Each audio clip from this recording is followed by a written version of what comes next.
warahmatullahi wabarakatuh. Alhamdulillahi wa kafa wassalatu wassalamu ala al-habibil mujtaba wa ala alihi wa ashabihi ahli sidqi wal wafa. Subhanaka la ilma lana illa ma 'allamtana innaka antal alimul hakim. Rabbi shrah li sadri wa yassir li amri wahlul 'uqdatam min lisani yafqahu qawli. Al-ulama al-ajilla nafa'ana Allahu bi'ulumihim wa bi lutfihim. Asa yakuna hadzal liqa' liqa'an thayyiban mubarakan fih. Yang berhormat datuk-datuk, datin-datin, tuan-tuan guru, muslimin muslimat, semua yang berhadir ini insyaallah dimuliakan Allah Subhanahu wa taala. Amin ya rabbal alamin. Baru saja tadi kita buat gimmick kutipan derma wakaf untuk pembinaan Dewan Terbuka Masjid Mukim Padang Pak Ahmad Pasir Putih Kelantan. Ada satu kitab, tajuk dia Sa'ah wa Sa'ah Gharaib wa Taraib, ditulis oleh orang Mesir, nama dia Syekh Abu Amr Al-Misri. Dia bercerita tentang seorang perempuan dari Saudi Arabia sakit, kemudian dibawa ke Amerika untuk medical check up. Kata doktor di Amerika, dia mesti balik sebab tiada ubat yang boleh menyembuhkan dia. Tak ada harapan lagi untuk hidup sebab tak ada ubat. Lalu kemudian dia pun balik. Dia ingat ada hadis Nabi Muhammad sallallahu alaihi wasallam, dawu mardakum bis sadaqah. Ubatilah orang yang sakit di antara kamu dengan bersedekah. Lalu kemudian dia pun bersedekah. Dia sedekah, selepas itu dia pergi ke hospital, last sekali dia check up. Rupa-rupanya Allah bagikan satu balasan. Tak ada yang susah bagi Allah Ta'ala. Innama amruhu idza arada syai'an ayyakula lahu kun fayakun. Dia sehat, panjang umur, disebutkanlah oleh Syekh Abu Amr Al-Misri, bi barakati sadaqah, barakah sadaqah. Kemudian pada zaman Imam Abdurrahman Ibnu Mahdi, ada seorang lelaki yang lutut dia bernanah sehingga dia tidak boleh sembahyang, sebab tak boleh rukuk, tak boleh sujud. Lalu kemudian dia datang kepada Imam Abdurrahman Al-Mahdi mengadukan tentang sakit dia. Kata Imam Abdurrahman Mahdi, cuba engkau pergi ke suatu kampung yang di kampung itu tidak ada perigi, tempat mengambil air, kering. Lalu kemudian dia pun membuatkan dengan wang yang ada pada dia, sebab dia tak boleh menggali sendiri. Dia bayarkan, selepas itu keluar air, masyarakat pun boleh mandi, berwudu, minum. Lalu kemudian tak lama selepas itu Allah berikan kesembuhan. Bagi orang medik, apa hubungan sihat dengan sedekah? Tak ada hubungan. Sedekah lain, sihat lain. Tapi bagi orang yang percaya kepada Allah, likulli da'in dawa, setiap penyakit ada ubatnya, dan kita ikhtiar. Berubat itu bagian daripada sunnah. Fatadawu, kata Nabi, maka berubatlah kamu. Ada dulu di Makkah itu namanya Haris bin Kaldah. Bila ada orang sakit, orang pergi kepada Haris bin Kaldah sebab dia belajar perubatan di Jandisabur, Persia. Masa itu orang-orang Arab ini yang paling hebat, yang paling maju modern adalah orang Persia. Sampai orang Rum pun kalah. Maka dalam Al-Quran ada satu surah Ar-Rum, ghulibatir Rum, bangsa Rum kalah sebab orang Persia yang begitu hebat. Lalu kemudian bila ada orang sakit, berubat kepada Haris bin Kaldah. Itu menunjukkan kita sunnah berubat kepada doktor. Lalu kemudian kata Nabi SAW, ada satu makanan, minuman, alaikum bisyifa'aini, hendaklah kamu berubat dengan dua ubat. Yang pertama al-asal, yang kedua wal Quran. Wa nunazzilu minal Qur'ani ma huwa syifa. Kami turunkan Al-Quran ini sebagai syifa. Bahasa Arabnya ubat ni dua. Yang pertama syifa, yang kedua dawa. Kenapa Allah tak mengatakan wa nunazzilu minal qur'ani ma huwa dawa? Sebab dawa bila diminum, dimakan boleh sihat, boleh tak sihat. Bahkan beberapa obat diminum bukan sihat, mati. Tapi kalau syifa, dia mesti sihat. Maka Nabi mengatakan, alaikum bisyifa'aini, hendaklah engkau berubat dengan 2 ubat. Itu yang disebut sekarang dengan tibbun nabawi, ubat-ubat daripada madu. Kemudian cuma sekarang orang banyak takut minum madu ni, sebab bila dia minum bukan sihat, tapi gula dia pula naik. Rupanya madu pun madu tak original. Banyaklah yang bertanya ke saya, macam mana kita boleh tahu madu ni original, Ustaz? Kata saya, senang aja, bawa balik ke rumah. Kalau isteri marah berarti original. Tak ada perempuan. Kemudian kata Nabi SAW, likulli da'in dawa, setiap penyakit ada ubat. Di antara ubatnya adalah al-habbatus sauda syifa'un min kulli da'. Habbah macam jintan hitam, dimasak dalam satu cawan, kemudian biarkan air dia berkurang hingga setengah, selepas tu air diminum. Zaman dulu macam tu, dimasak dalam air. Sekarang ni orang dah buat minyak dia atau dimakan dalam bentuk kapsul. Ini semua adalah ubat-ubat. Tapi salah satu ubat yang diajarkan Nabi adalah dawu mardakum bis sadaqah, dengan bersedekah. Pada masa zaman salaf dulu pun ada orang yang dah cuba, pada masa Imam Abdurrahman bin Mahdi.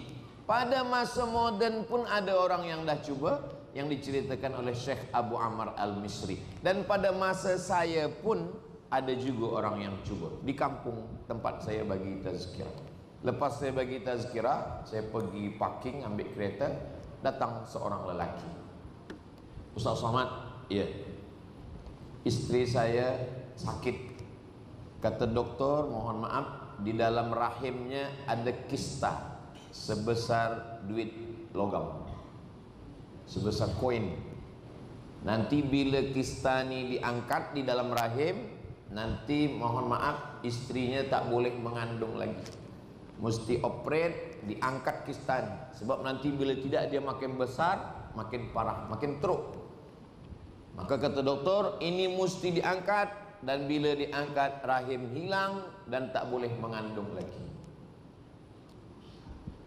Isteri dia menangis. Isteri menangis sebab dia tak boleh punya anak. Isteri menangis, suami pula tersenyum. Kenapa dia senyum? Tanyalah pada yang senyum-senyum. Dia ingat hadis Nabi, dawu mardakum bis sadaqah. Dia pun bersedekah. Dia sedekah, dia sedekah, dia sedekah. Lepas itu dia cek pergi hospital. Dia tengok rupa-rupanya kista ni mengecil, hilang. Kata doktor, awak makan apa? Saya makan macam biasa, tapi saya amalkan hadis Nabi SAW, dawu mardakum bis sadaqah. Hendaklah kamu berubat dengan sedekah. Ubat dengan madu juga, ubat dengan habbah sauda, ubat dengan tabib, ubat dengan doktor, tetap. Sebab ini semuanya adalah sunnah. Tapi ubat dengan sedekah, dawu mardakum bis sadaqah. Dan selepas itu bila dia cek, ternyata kata doktor, awak tidak perlu operate, rahimnya selamat, sakitnya sembuh sihat, dan boleh punya anak lagi. Istrinya tersenyum, lakinya pula menangis. Jadi yang saya sampaikan ini ada pada masa lampau, ada pada masa moden, dan ada terjadi di tempat saya sendiri. Tentang masalah dawu mardakum bis sadaqah, berubat dengan sedekah. Terus apalah yang ingin Ustaz sampaikan? Maksud saya, bersedekahlah untuk pembinaan Dewan Terbuka Masjid Mukim. Bukan untuk kita. Sebenarnya untuk ibarat buah yang masak. Buah ni dia akan jatuh kalau kita jolok. Maka untuk menjatuhkan buah ni adalah dengan sedekah. Maka di antaranya kita sembahyang sunat sudah, sembahyang hajat sudah, sembahyang tahajud sudah, berdoa kepada Allah Ta'ala pun sudah. Tapi ada satu mungkin yang belum kita buat, berniat sedekah. Bolehkah kita bersedekah dengan niat suatu? Boleh. Mana dalilnya? Dalilnya ada dalam Sahih Al-Bukhari. Satu, dawu mardakum bis sadaqah. Dua, ada seorang lelaki, dia musafir dengan beberapa sahabat dia. Tiba-tiba dalam musafir itu turun hujan.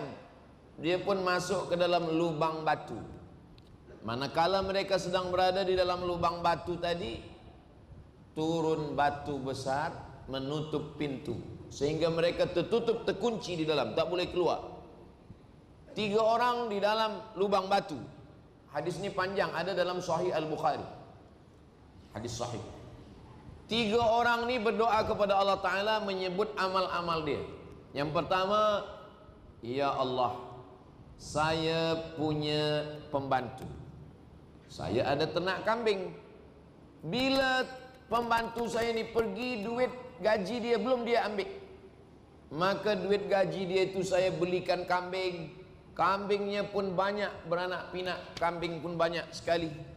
Selepas itu tak lama dia balik. Dia balik lagi datang, saya panggil dia. Kamu dulu pembantu saya. Iya. Kamu pergi tak ada ambil duit gaji, tak ada. Ini kambing yang banyak ni adalah gaji kamu yang dulu yang kamu tak ambil, saya belikan kambing. Maka ambillah kambing ni semua untuk kamu. Pembantu saya itu mengambil kambing itu semua, dia ambil. Satu pun tak ada tinggal. Ya Allah, kalau memang sedekah ini boleh saya jadikan sebagai tawassul untuk beribadah, bukakanlah pintu lubang batu. Terbuka pintu lubang batu, tawassul. Ini mengamalkan ayat firman Allah, ya ayyuhalladzina amanu, hai orang beriman, ittaqullah, takutlah kamu kepada Allah, wabtaghu ilaihil wasilah, bertawassullah. Tawassul yang tak ada ikhtilaf di antara ulama adalah bertawassul dengan amal soleh. Dan amal soleh number 1 yang paling elok sekali adalah bertawassul dengan sedekah. Itu boleh orang bertawassul kepada Allah dengan menyebut sedekah. Ini hadis. Ya Allah, berkat sedekah saya, maka bukakanlah pintu lubang batu ini. Jadi kalau kita sekarang, bolehkah kita bertawassul? Boleh, berdasarkan hadis ini. Macam mana kita bertawassul? Ya Allah, berkat wakaf Dewan Terbuka Masjid Mukim ni, bukakanlah. Kita tak ada lubang batu. Lubang batu ni adalah simbol, maknanya kesusahan-kesusahan hidup. Berkat infak, sedekah, wakaf untuk apa nama? Dewan Terbuka Masjid Mukim ni, ya Allah, bukakanlah. Dalam ni juga kata dia, saya punya seorang ibu, ada istri dan ada anak. Saya balik ke rumah membawa susu kambing. Anak saya menangis, saya lapar, tak saya bagi. Saya tunggu ibu dan ayah saya terjaga dari tidur. Bila ayah dan ibu saya terjaga, baru saya bagi susu kambing. Baki-bakinya barulah saya bagi kepada istri dan anak saya. Kalau memang buat baik saya, bakti saya kepada ibu bapa ini boleh saya jadikan sebagai tawassul, bukakanlah pintu lubang batu ini, ya Allah, terbuka. Ini dalil bahwa boleh bertawassul dengan bakti kepada ibu bapa. Yang ketiga, lelaki yang ketiga ini bertawassul juga, bukan dengan sedekah, bukan dengan birrul walidain. Kata dia, mohon maaf, saya jatuh cinta dengan sepupu saya, dan maaf, kami hampir berzina. Tapi manakala saya hampir melakukannya, tak jadi sebab saya takut kepada. Kalau dengan takutnya kepada engkau ini saya boleh bertawassul, maka bukakanlah pintu lubang batu. Ketiga-tiganya boleh disebabkan 3 amal. Amal yang paling utama, sedekah. Amal yang kedua, bakti kepada ibu bapa. Amal yang ketiga, takut kepada Allah. Jadi, kalaupun kita tak ada harta, kita tak ada ibu bapa, kita masih ada satu harapan, takut kepada Allah Subhanahu wa ta'ala. Amal kepada ibu bapa, amal badan. Amal bersedekah, amal harta. Kalaupun tak ada ibu bapa, tak ada sedekah, masih ada harapan satu, amal takut kepada. Antara doa yang diajarkan Nabi dan pesan khatib di atas mimbar hari Jumat, ittaqullah, takutlah kepada Allah. Jadi kita boleh berdoa, ya Allah, saya bertawassul kepada Engkau berkat rasa takut saya kepada Engkau. Kita tanamkan takut di antara doa yang diajarkan Nabi, Allahumma qsim lana min khasyatika ma yaqulu bainana wa baina ma'asik. Tanamkan rasa takut dalam hati saya. Dengan rasa takut itu saya menjauh daripada maksiatmu. Mudah-mudahan kita dan anak-anak kita ada rasa takut kepada Allah Subhanahu wa taala. Yang pertama, dawu mardakum bis shadaqah. Yang kedua, bertawassul dengan sedekah. Yang ketiga, sampai berapa nih Ustaz? Sampai nampak jamaah tertunduk. Yang ketiga, shadaqatus sirri tadfa'u mitatassu. Yang ketiga, shadaqatus sirri tadfa'u mitatassu. Sedekah menolak mati su'ul khatimah. Selama ini kita dah tolak su'ul khatimah dengan doa, Allahumma khtim lana bi husnil khatimah wa la takhtim alaina bi su'il khatimah. Selama ini kita dah tolak su'ul khatimah dengan sembahyang hajat, usolli sunnatal hajat, supaya selamat dari su'ul khatimah. Selama ini bila jumpa dengan tok-tok guru, tuan-tuan guru, minta, tuan guru doakan saya supaya saya mati husnul khatimah. Tapi ada satu cara yang belum kita buat. Apa dia? Shadaqatus sirri tadfa'u mitatassu. Sedekah menyelamatkan diri dari mati su'ul khatimah. Jadi banyak orang salah berfikir. Sebab salah berfikir ni maka dia salah bercakap. Sebab salah bercakap ini dia akan salah berbuat. Saya dah tolong masjid, saya dah tolong buat diwan terbuka. Sebenarnya sedekah ni bukan menolong masjid, bukan menolong diwan terbuka, tapi sedang menolong diri kita di hadapan Allah Subhanahu wa taala. Saya bersedekah untuk menolong diri dari mati su'ul khatimah. Jadi bila kita masukkan duit, semoga saya selamat dari su'ul khatimah. Di mana-mana bila saya bagi tazkirah untuk derma, kutipan derma, biasanya pengerusi masjid membawa box untuk ambil duit. Tapi di masjid Padang Pak Ahmad ni dia tak ada box, sebab dia terus saja transfer banking. Dia guna barcode. Bila ada box masukkan. Bila lupa bawa duit boleh masukkan cincin, gelang, rantai, semua, sebab itu di antara yang akan menolong kita di hadapan Allah Subhanahu wa taala. Yang pertama, berubat dengan sedekah. Yang kedua, tawassul dengan sedekah. Yang ketiga, menolak su'ul khatimah dengan sedekah. Mudah-mudahan kita semua mati dalam keadaan husnul khatimah. Keempat, selepas manusia dikuburkan masuk ke liang lahat. Yang keempat, apa kata mereka? Disebutkan dalam Al-Quran, laula akhartani ila ajalin qarib, ya Allah, kalaulah engkau bagi saya hidup agak sekejap saja, ila ajalin qarib, fa as-saddaqa, saya mahu bersedekah. Dia tak ada cakap saya nak pergi haji, tak ada. Dia tak ada cakap saya nak berjihad, tak ada. Dia tak ada cakap saya akan sembahyang tahajud, tak ada. Dia tak ada cakap saya akan khatam Quran, tak ada. Tapi dia katakan, laula akhartani ila ajalin qarib, kalau saya hidup sekejap saja, fa as-saddaqa, saya mahu bersedekah. Kata ulama, kenapa orang mati itu ingin bersedekah? Kenapa dia amalan yang dia minta ingin sedekah? Kata ulama, sebab bila kita mati, amalan yang terus datang menolong kita di alam kubur, alam barzakh adalah sedekah. Amal yang lain menolong juga. Haji, wal hajjul mabrur laisa lahu jazaa illal jannah. Haji yang mabrur balasannya surga. Nanti selepas bangkit dari kubur, titis siratal mustaqim, pembagian catatan amal, timbang-timbang mizan, baru surga. Tapi sedekah ini dari liang kubur kita sudah ditolong dengan sedekah. Tapi jangan sebab tazkirah Ustaz Somad ni Ada yang mendengar sepotong-sepotong 1 minit, lepas tu dia tak sembahyang. Bila ditanya, kenapa awak tak sembahyang? Saya dah sedekah. As-salatu imaduddin, sembahyang ni tiang agama. Maka sedekah ini macam dinding. Dinding tak boleh kuat kalau tak ada tiang yang kuat. Sembahyanglah yang utama.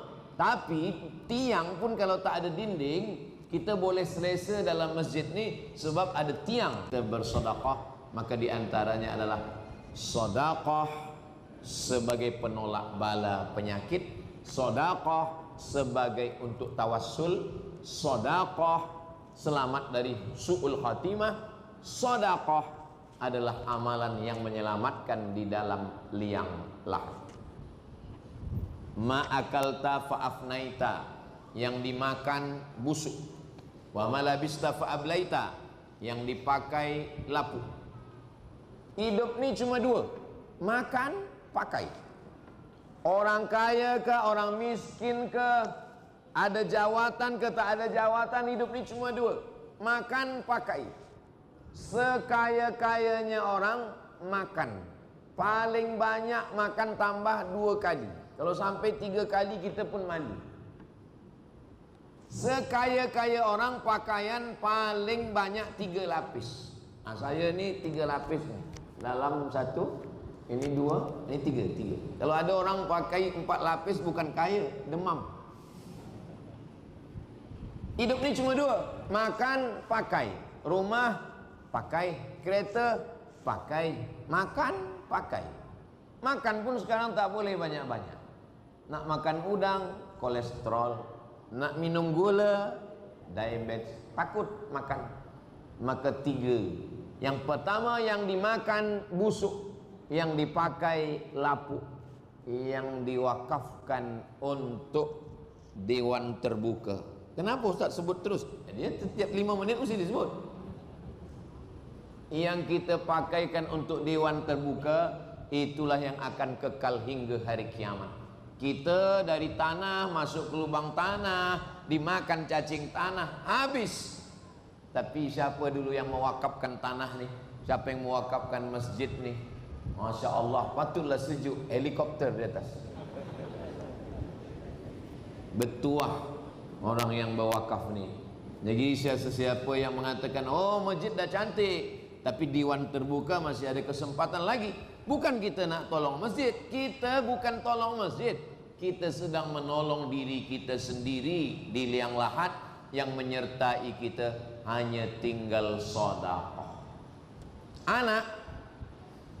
Anak sehari saja datang dia menangis di kubur kita, lepas tu dia pun lupa. Ustaz Abdul Somad, kata jamaah datang jumpa saya, ya Tuan Haji, semalam saya ziarah ke makam kubur abang saya. Macam mana? Lalangnya setinggi tegak. Rupa-rupanya anak-anak dia yang dia sayang dulu tak ada berziarah kubur.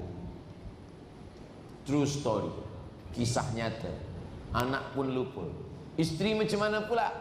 Isteri menunggu kita hanya 4 bulan 10 hari. Selepas itu dia pun diambil orang lain.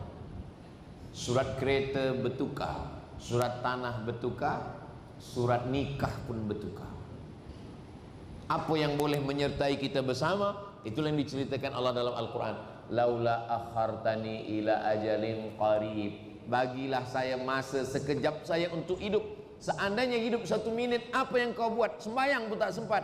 Fa as-saddaqa, saya ingin bersedekah.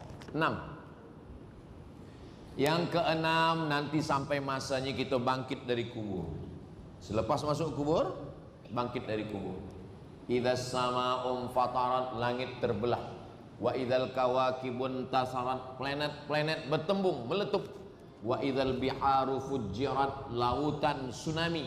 Wa idzal biharu fujirat, wa idzal quburu bu'athirat, semua yang dikubur bangkit balik.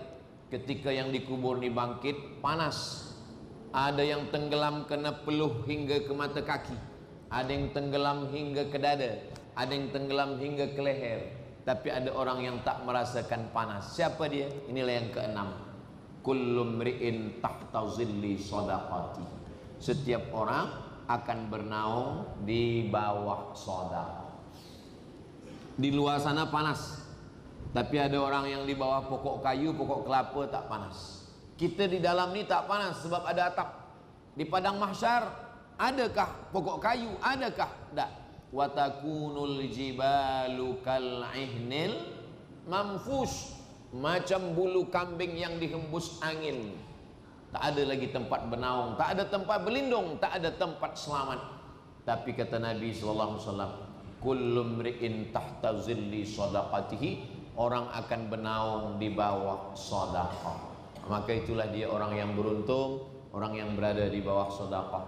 Selagi hayat dikandung badan, selagi napas masih berhembus, selagi nyawa masih ada, selagi kita masih hidup, ada kesempatan. Inilah kesempatan kita untuk bersedekah. Yang sudah bersedekah selepas subuh, alhamdulillah, masih ada kesempatan bersedekah sampailah binaan. Yang hari ini belum ada rezeki, kita sama berdoa kepada Allah, dibukakan Allah Ta'ala pintu rezeki. Begitu juga dengan anak-anak kita. Yang ketujuh, selepas kita padang mahsyar lalu kemudian menuju surga, ada satu pintu surga. Pintu surga ni kata Nabi, ada yang masuk dari surga melalui babus solah, sebab dia banyak sembahyang, qabliyah, ba'diyah, duha, tahajud, witir, awabin, isyraq. Ada yang masuk dari pintu babur rayyan, sebab dia banyak puasa sunat, 6 hari di bulan Syawal, puasa Nabi Daud, puasa Ayyamul Bait 13, 14, 15. Ada yang masuk surga dari babul jihad, sebab dia berjihad di Palestin. Mudah-mudahan Allah menolong saudara kita di Gaza, Palestin. Ada yang masuk surga dari babul kazimin al-ghaiz, masuk surga sebab melawan marah. Tapi ada satu pintu kata Nabi, babus sadaqah, masuk surga dari pintu sadaqah. Mudah-mudahan kita semua ni termasuk yang masuk surga dari babus sadaqah, insyaallah. Ada orang-orang yang masuk surga min haitsu syaa, dari pintu mana saja kamu nak masuk, masuklah. Di antaranya adalah Sayyidina Abu Bakar Siddiq. Abu Bakar masuk dari babul jihad sebab dia berjihad. Abu Bakar masuk dari babul kazimin al-ghaiz sebab dia orang tua yang menahan amarah. Abu Bakar masuk dari babus salah sebab sembahyangnya banyak. Abu Bakar masuk dari babus sedekah sebab sedekah dia banyak. Abu Bakar masuk kaki. Kalau kita tak berdarah berjihad di Palestina, kalau kita tak sanggup menahan marah, maka kita pilih satu pintu, babul sadaqah, masuk daripada pintu babus sadaqah. Apa kata Nabi SAW? Sab'atun yuzilluhumullah, 7 golongan manusia akan dapat naungan Allah. Yauma la zilla illa zilluh, pada hari itu tak ada tempat berlindung, tak ada tempat bernaung. 7. Di antara yang 7 itu kata Nabi, rajulun tasaddaqa bi sadaqatin, seseorang yang memberikan sedekah, fa akhfaha, dia sembunyikan, hatta la ta'lamu shimaluh, sampai tangan kirinya tak tahu, ma anfaqat yaminuh, apa yang dibagi oleh tangan kanan. Itu maka kadang bila ada orang bersedekah, dia masukkan duit, tangan kiri dia masukkan poket. Bila kita tanya kenapa, supaya tangan kiri tak tahu. Sebenarnya hadis-hadis ni dia banyak makna yang tersembunyi, tersirat. Bukanlah maknanya tangan kiri tak tahu apa buat tangan kanan. Maknanya supaya kita beramal tidak ria. Tapi bukan berarti sahabat Nabi itu amal dia tidak diketahui sahabat yang lain. Nanti panjang umur sehat badan, bila kita masuk ke Masjid Nabawi, itu ada lantai Masjid Nabawi itu yang bercolor orange. Itu dulu adalah perigi namanya Biraha. Yang punya ini namanya Abu Talhah. Sahabat Nabi namanya Abu Talhah. Abu Talhah ni dia punya perigi Biraha. Sampai hari ini air lebih mahal daripada minyak. Biraha. Lalu kemudian dia infakkan, dia sedekahkan, dia wakafkan Biraha ini kepada Nabi. Ya Rasulullah, ambillah taman ini. Sekarang dah masuk ke dalam Masjid Nabawi. Ustaz bila pergi umrah? Saya pergi umrah tarikh 18 hari bulan Ogos 2026 dalam program namanya umroh akbar bersama Ustadz Abdul Somad. Boleh register dari sekarang bersama Insap Travel. Dia iklan masuk selepas 30 menit. Begitulah. Saya nak bagi tahu bahwa bukan berarti sahabat Nabi itu bersedekah, sahabat yang lain tak tahu. Sampai hari ini tempat sedekah Abu Talhah itu tetap dibina. Apa maknanya? Kalau tak boleh tulis, kenapa ada wakaf Utsman bin Affan? Itu menunjukkan bahwa boleh orang lain tahu selama kita menjaga hati kita. Kalau kita dah pegang duit, kita pegang duit. Ada box untuk bina kutipan Derma Dewan Terbuka Masjid Mukim Padang Pak Ahmad. Kita dah pegang duit. Kita pegang duit, ada box lalu. Tak jadi kita bersedekah. Kita pegang tak jadi sedekah. Bila kita ditanya, kenapa tak jadi sedekah? Saya takut riya. Tarkul amal li ajlin nas riya. Kata Imam Fudail bin Iyad, tak jadi bersedekah sebab takut riya, itulah riya. Kenapa awak tak jadi bersedekah? Saya takut riya. Tarkul amal li ajlin nas riya. Tak jadi beramal kerana takut dipuji orang, riya. Sebaliknya, bagi tahu ke kawan, ini saya ada duit, saya masukkan. Nanti bila saya masukkan, tolong hidupkan kamera ya. Buat balik masuk. Wal amal li ajlin nas syirik. Tak jadi beramal kerana takut dipuji orang, riya. Beramal kerana ingin dipuji orang, syirik. Jadi mana yang betul?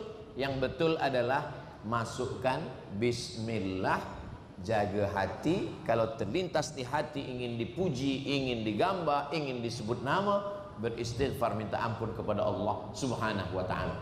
Tapi kita tahan tak jadi sebab takut dipuji orang, bukanlah suatu perbuatan yang baik. Begitu kata Imam Fudail bin Iyad, yang diambil oleh Imam Abu Hamid Al-Ghazali, bukan kata Ustaz Abdul Somad. Saya tak pernah tazkirah kata saya. Saya hanya mengambil pendapat-pendapat para ulama, menyampaikannya kepada umat, lebih selamat daripada kita yang bukan apa-apa dan bukan siapa-siapa. Begitulah di dalam ajaran Islam Nabi Muhammad SAW. Kalau memang Allah Ta'ala itu maha kaya, Allah kaya, kenapa dia tidak bina masjid? Kenapa Allah tak binakan masjid? Kenapa mesti kita yang membina masjid? Kata setengah orang, zaman moden ni banyak orang menantang agama. Katanya Allah maha kaya. Ya, kenapa dia saja tak bina masjid? Sebenarnya begini. Allah uji badan kita, kita sembahyang. Allah uji lisan kita, kita baca Quran. Allah uji fikiran kita, kita ingat Allah. Allah uji hati kita, kita pun merenungkan Allah. Tapi ada satu ujian lagi yang kita belum menang. Ujian melawan hawa nafsu memegang uang. Manakala kita pegang ini, disitulah Ustaz Abdul Somad ini pandai bercakap tazkirah tentang sedekah. Ustaz sendiri adakah bersedekah? Saya pernah ditanya orang, Ustaz selalu saya tengok tonton sedekah. Ustaz pernah tak bersedekah? Kata dia. Kata saya begini, ini tazkirah saya di mana-mana ni kan direkod. Lepas tu nanti diupload. Jadi ada kameraman yang merekodkan. Lepas itu diedit. Selepas diedit, diupload di channel Ustadz Abdul Somad Official. Jangan lupa subscribe, like, share, and comment. Itu dari YouTube tuh, channel YouTube itu, satu bulannya dapat, kalau rupiahnya, kalau didolarkan, 1000 dolar 15 juta rupiah, 10.000 dolar sebulan.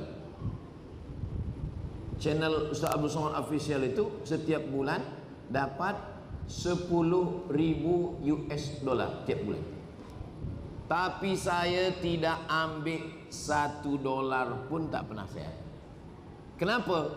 Karena dulu manakala membuat channel itu, saya dah katakan, berapapun duit yang dapat dari channel ini, semuanya dipakai untuk pondok, beli minyak, beli gula, beli beras, gaji guru, bayar elektrik, habis semua.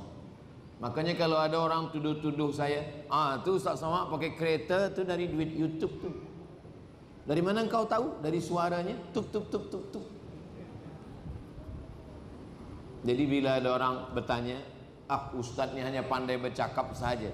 Kami pun berbagi juga, tapi sebab kami bukan orang kaya, tak ada jawatan yang kuasa, maka YouTube itu pun boleh juga dipakai. Jadi kalau tuan-puan jamaah muslimin muslimat dia menonton YouTube, banyak jamaah ni dia tonton YouTube Ustaz Somad ni kajinya malam bila nak tidur. 5 minit dia tonton Ustaz, selepas tu Ustaz tu tonton dia hingga subuh. Dia tidur. Ustaz Somad, saya selalulah tonton Ustaz bila nak tidur, selepas itu Ustaz tonton saya. Jadi sebenarnya dia pun ikut juga bersedekah dengan menonton itu. Saya nak bagi tahu bahawa bercakap menggerakkan lidah ni senang saja, tapi ketika kita berbuat ini, itulah yang paling berat. Kenapa Ustaz tahu berat? Sebab saya pun dalam hati saya, banyak juga $10,000 ini. Dari mana?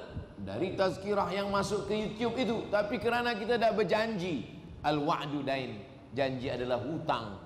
Walladzina hum li amanatihim wa ahdihim ra'un.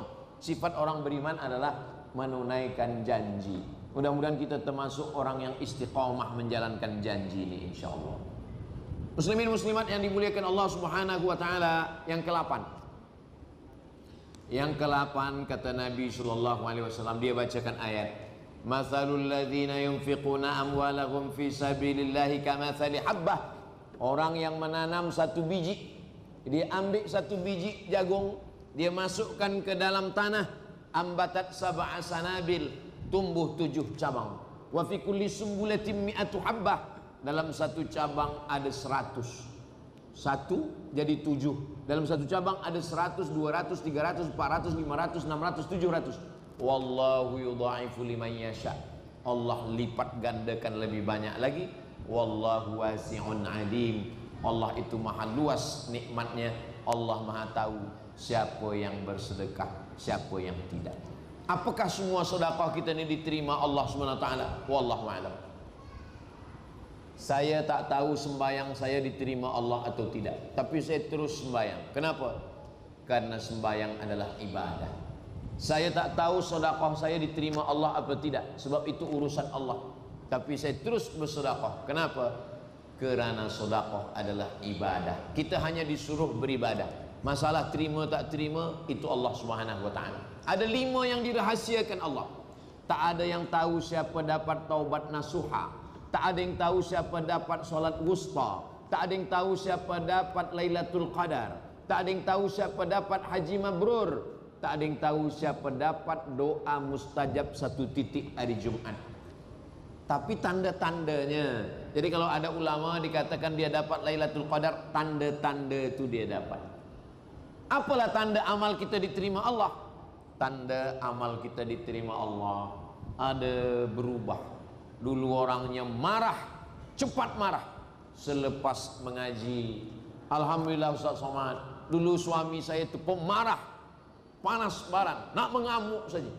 Selepas mengaji mendengar tazkirah Ustaz Somad, alhamdulillah. Cemana sekarang? Meninggal Ustaz.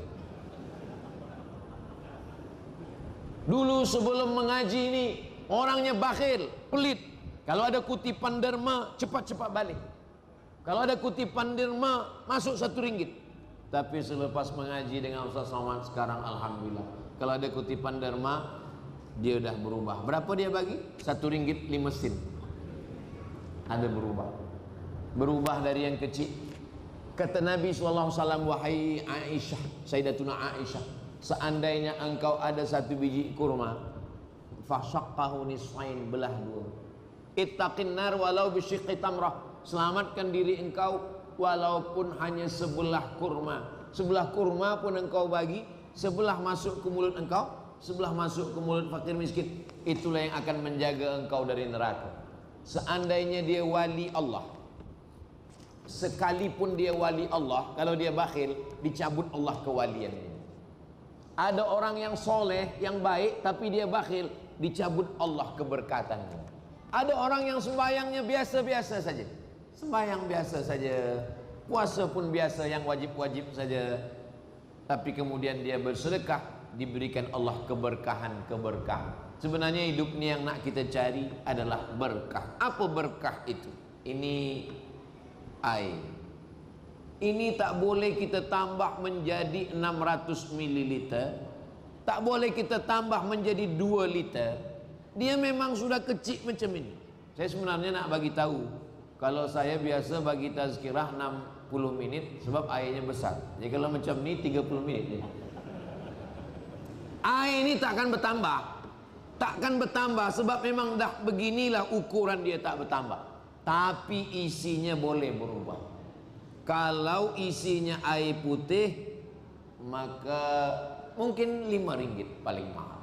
Tapi kalau isinya madu, mungkin harganya akan menjadi RM100. Tapi kalau isinya air zam-zam, berapa tiket pesawat ke Makkah? Balik lagi. Sekarang pun banyak orang berduit pun takut pergi. Takut apa? Takut kena rudal dari Donald Trump. Allah Subhanahu wa taala. Begitu juga dengan umur kita ni. Umur kita ni tak boleh bertambah, kata Syekh Muhammad Mutawalli Asy-Sya'rawi. Man ahabba ayyusatalahu fi rizqihi, siapa yang nak rezekinya bertambah, wa yunsa'alahu fi atharihi, nak umurnya bertambah, falyasil rahimahu, hendaklah dia menyambung silaturahim. Mohon maaf, saya nak bertanya kepada jamaah. Saya kalau bagi tazkirah, cakap saya ini boleh dipahami tak? Boleh. Sebab kadang kita bagi tazkirah terus, rupa orang tak faham. Jadi cakap saya rupa-rupanya di Kelantan ni boleh dipahami, alhamdulillah. Apa tanda jamaah faham cakap Ustaz Somad? Tengok nanti berapa derma untuk dewan terbuka masjid Muqim. Nanti pengurusi masjid kalau banyak itu berarti faham, kalau sikit tak faham. Jamaah yang dimuliakan Allah Subhanahu wa taala. Jadi sebenarnya umur kita ni, kata Syekh Muhammad Mutawalli Sya'rawi, tak boleh bertambah. Kalau Allah dah takdirkan umur saya 50, sekarang dah 2026, 49. Kalau saya ditakdirkan Allah Ta'ala mati umur 50 tahun, tak bertambah. Tapi isinya boleh bertambah. Ada orang umur 50 tahun makan tidur, mati. Tapi ada orang yang 50 tahun, dia boleh bersedekah, dia boleh berinfak. Di dalam Quran ni pula banyak dia guna istilah-istilah yang setengah orang, kalau dia wajib namanya zakat. Ada nisabnya, ada haulnya. Nisabnya, haulnya 48 gram. Dan pula ini dia ada haul 1 tahun.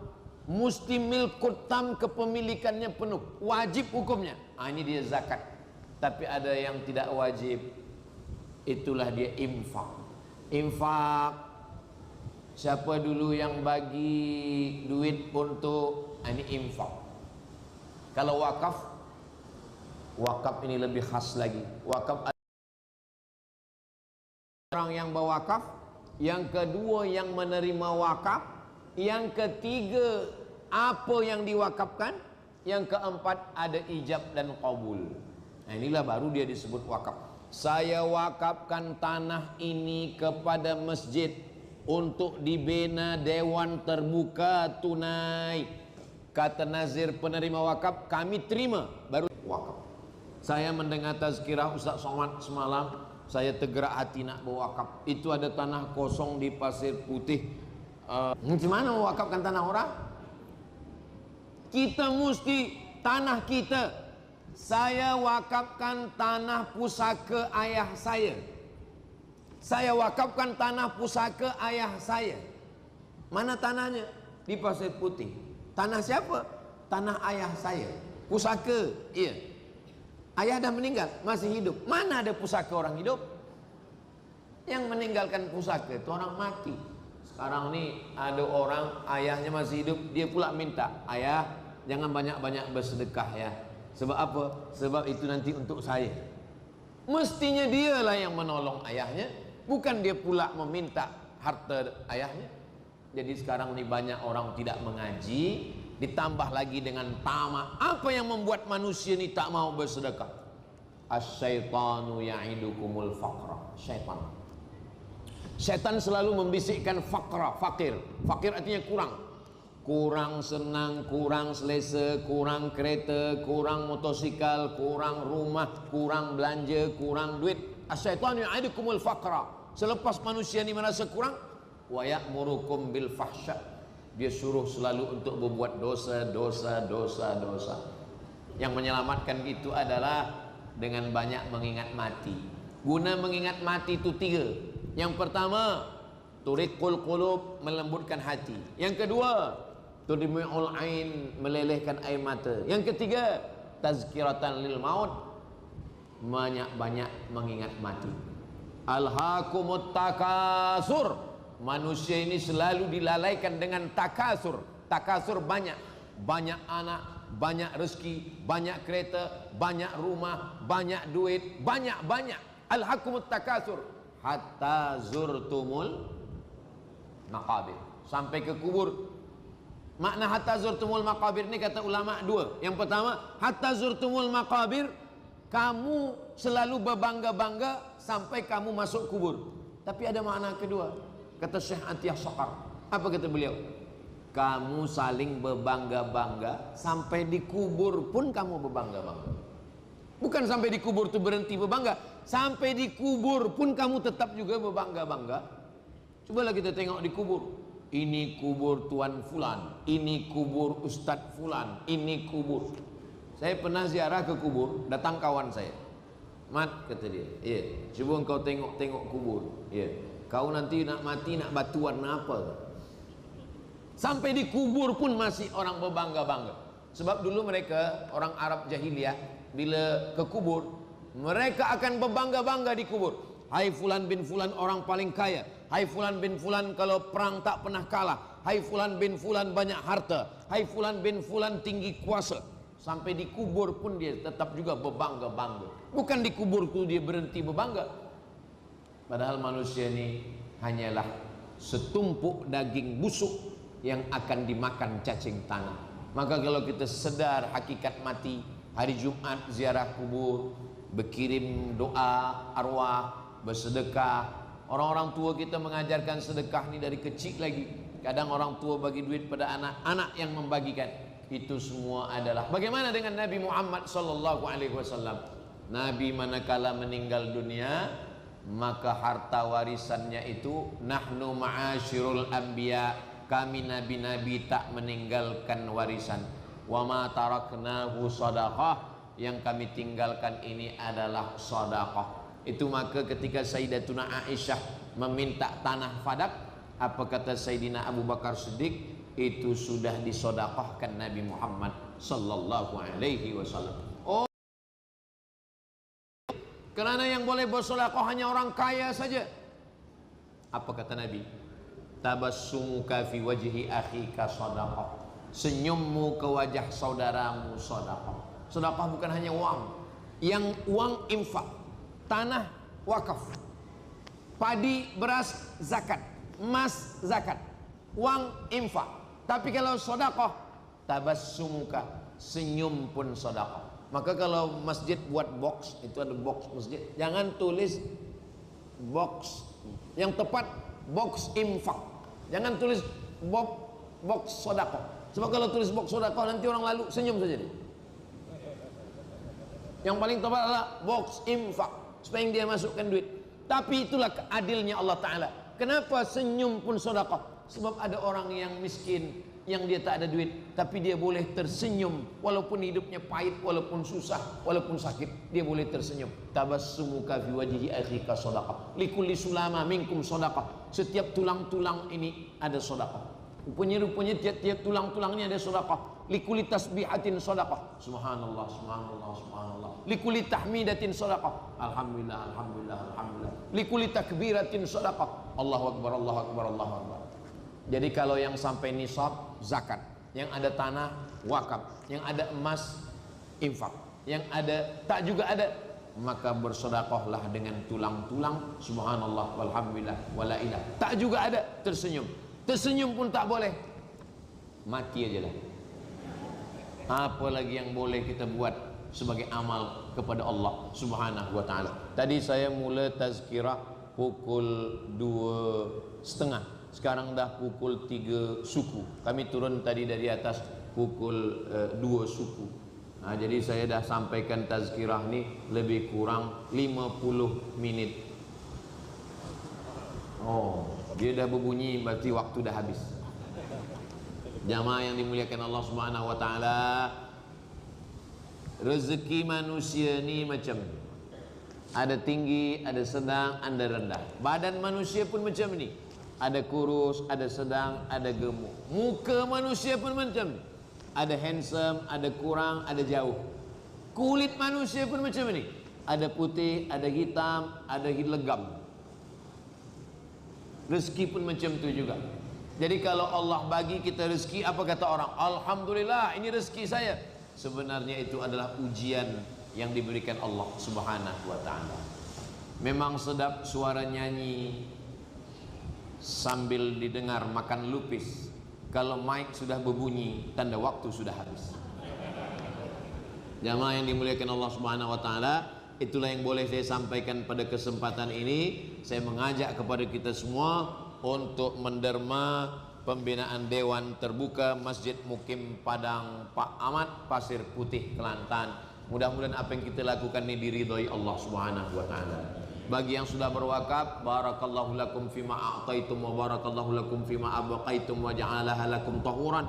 Mudah-mudahan dibukakan pintu rezeki, menjadi wasilah amal soleh, menjadi asbab turunnya rahmat dan barakah. Bagi yang sudah berwakaf, diberikan rezeki berlimpah, dijadikan sebagai keluarga sakinah mawaddah warahmah, diberikan kebaikan dunia dan di akhirat.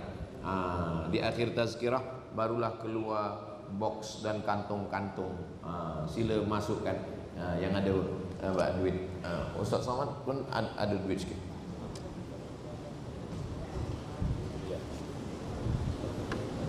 Barakallahu.